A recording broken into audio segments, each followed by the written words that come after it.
Hello मेरे दोस्तों, तो कैसे हैं आप लोग। उम्मीद करता हूँ मस्त होंगे, स्वस्थ होंगे और आप सभी की पढ़ाई का एकदम शानदार और मज़ेदार चल रही होगी। तो आज की इस वीडियो में हम लोग बात करने वाले हैं क्लास 11th में हिंदी मीडियम से करें या इंग्लिश मीडियम से करें। तो आज का इसी वीडियो में हम लोग कंप्लीट पूरा डिस्कस करने वाले हैं इसी के बारे में। Class 10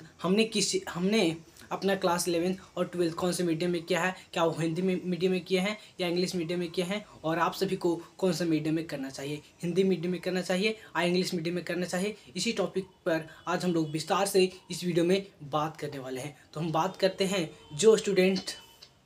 class 10th Bihar board से हिंदी मीडियम, क्लास 10th जो स्टूडेंट हिंदी मीडियम से किए हैं उनके लिए अगर हम बात करते हैं तो क्लास अगर आप सभी हिंदी मीडियम में किए हैं और क्लास 11th में अगर आप सभी हिंदी मीडियम लेना चाहते हैं तो आप सभी को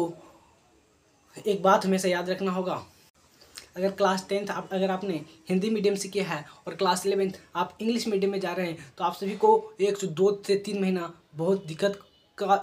सामना करना पड़ सकता है। और अगर आप सभी हिंदी मीडियम में ही तैयारी करना चाहते हैं तो आप सभी हिंदी में कर लीजिए, क्योंकि मैंने भी क्लास 11th और 12th हिंदी मीडियम किया है और मुझे बहुत ही मज़ा आया था। मैंने हिंदी मीडियम में क्यों किया था और इंग्लिश मीडियम में क्यों नहीं किया था, क्योंकि इंग्लिश मीडियम में करने के लिए अगर आप सभी को गांव से बाहर जाना पड़ता है और गांव से अगर बाहर जाते हैं तो आपको बहुत ज़्यादा पैसा का रिक्वायरमेंट लगेगा, जो कि अगर आप किसी सिटी में एडमिशन करवाते हैं किसी भी कोचिंग में तो 1 से 1.5 लाख रुपया खर्च होता है। जबकि अगर आप ऑनलाइन हिंदी मीडियम में तैयारी करते हैं तो मात्र 1500 से 2000 रुपये में आपका ऑनलाइन बैच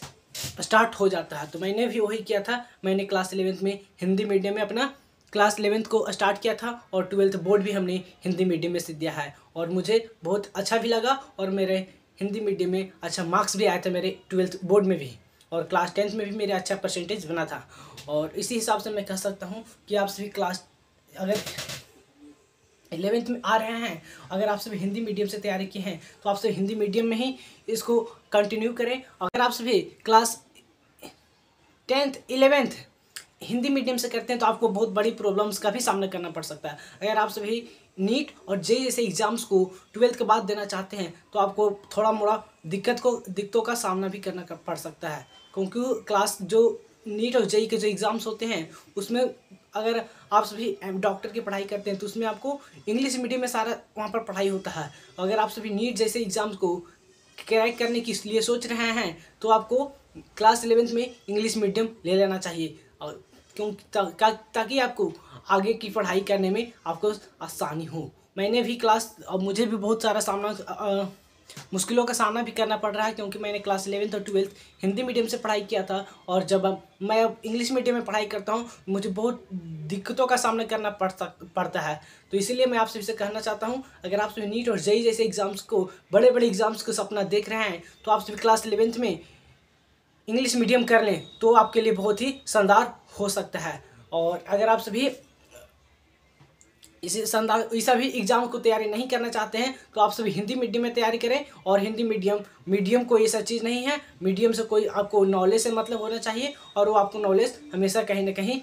हिंदी में ही हमें ज़्यादा मज़ा भी आता है। अपने मातृभाषा में किसी भी चीज़ को पढ़ाई करना आसान लगता है, और अगर वो किसी लैंग्वेज की प्रॉब्लम इंग्लिश में अगर करते हैं तो उसको बहुत सारा प्रॉब्लम्स का सामना भी करना पड़ सकता है।